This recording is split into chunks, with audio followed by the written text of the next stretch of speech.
Hi everyone, welcome to my channel. My name is Rosemary and I'm your Afropean girl next door.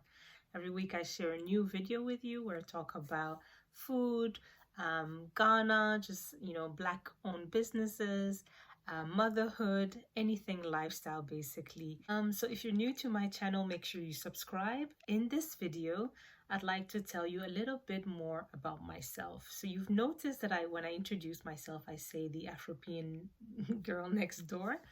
But I've only started using that phrase a couple of years ago, Afropean, or that name. You may or may not know this, but so I am Ghanaian. Both my parents are from Ghana, but I was born in Germany and raised in Belgium. So I've lived my entire life in Belgium, in Europe. And yeah, in Europe, there aren't a lot of Black people, or there are, but not like, it's a minority group, let's say, if you're not familiar with you've never been to Europe, and Belgium definitely is not like the UK or even some places where you do see a lot of Black people, depending on where you are. So growing up, I'm 34 years old, and growing up when I was very young, it was very normal to be the only Black girl in school, or the only Black girl, the only Black family wherever we were. And it took a long time till maybe I was in high school before that changed, and there were like two or three of us. And then I think when I got to college, my last year, then I saw like two in my entire college, and it was like, whoa. When you saw someone that looked like you just like, you would almost, you'd say hello, you'd smile, because you're like, wow, there's another there's another one here. And in 2013, I decided that I would move to Ghana because I wanted to know more about my roots. I also wanted to experience living in Ghana and working there. And I got this opportunity, and I thought, why not? I was not married, I did not have any kids.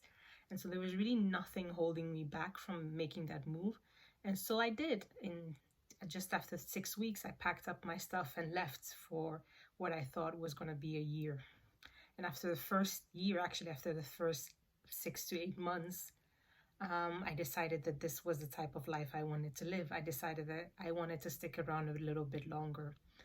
And what is interesting about my upbringing here in Europe is that being the only Black girl, or often the only colored person in the room, meant that there weren't a lot of people I could, ask questions related to some, very specific things like my hair or my skincare routine, except my mother, and maybe friends later, but they also didn't know. So there was really very little representation, and there still isn't a lot of representation.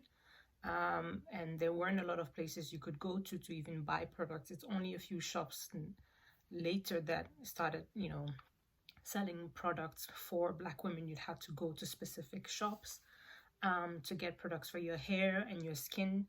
And I remember going natural in 2009 and shaving off my hair and having to turn to Facebook groups for advice about how to take care of my hair, having to turn to YouTube channels to, to find out how to take care of my hair, because I did not know anyone who had gone through the same journey who could share their experience with me. And as you know, natural hair, our hair is just different, and everyone's hair is different, even within the Black community. So it was really difficult to know what products to try.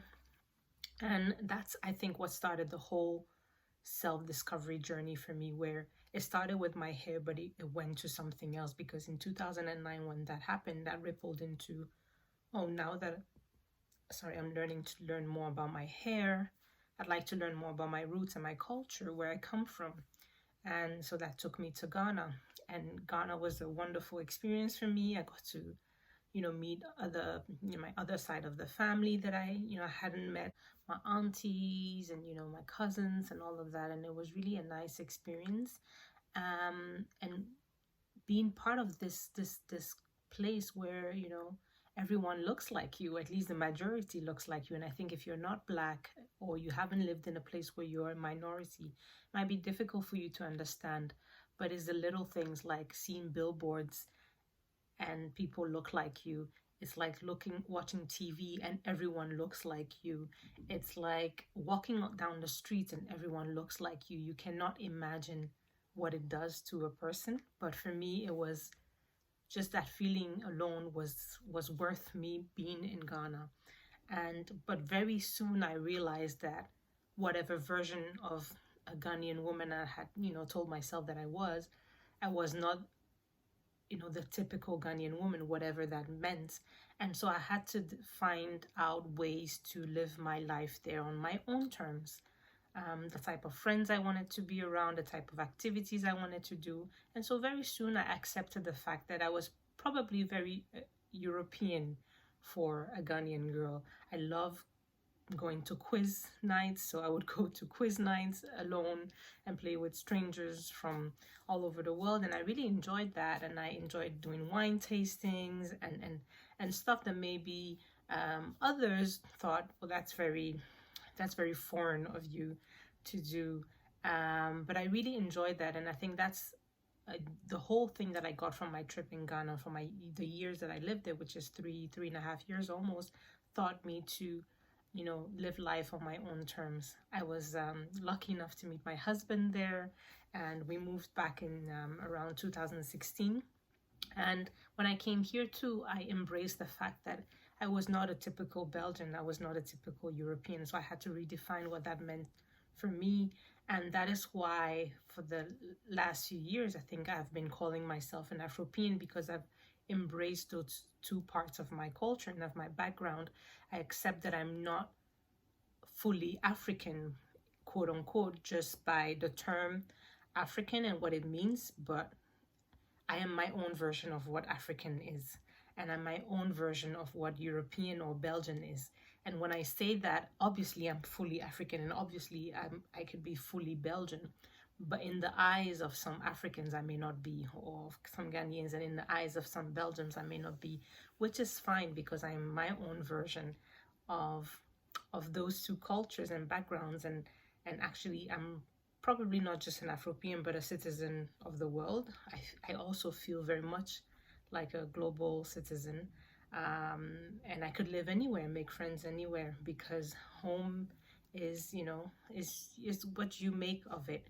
And so that has been my passion, to share that with the rest of the world, and to encourage people to not feel like they have to fit in a one corner. Like growing up, people like me feel like they're not from here and they're not from there, wherever there is, and so are sometimes torn between the two and feel like you have to choose, almost like divorced parents. Like if you choose one, you're betraying the other. But I've learned to embrace the two and know that me embracing my African side does not mean that I hate Europe, and me embracing my European side does not mean that I hate Africa or Ghana. So both can go together and work together and create whatever version of yourself that you want to create. So yeah, that's the little message I wanted to share with you today. I hope that I get to inspire you to also live out your own truth and your own identity, your own whatever, without feeling the need to fit in a certain box. So I hope to see you next week, and don't forget to subscribe. Bye bye.